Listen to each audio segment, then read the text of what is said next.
I just wanted to show you, I'm so excited. I had planted some seeds, some MUMS seeds right by my yellow wax beans, and they bloomed this morning. It is so beautiful.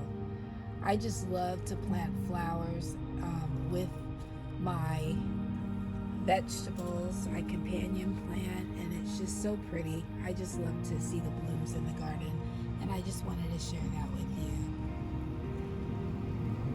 So my MUMS is right next to my wax beans, next to my fennel, which is doing really good. I shared in the video earlier, and then my oriental peppers. So I'm pretty excited. Have a wonderful day. Thanks for watching.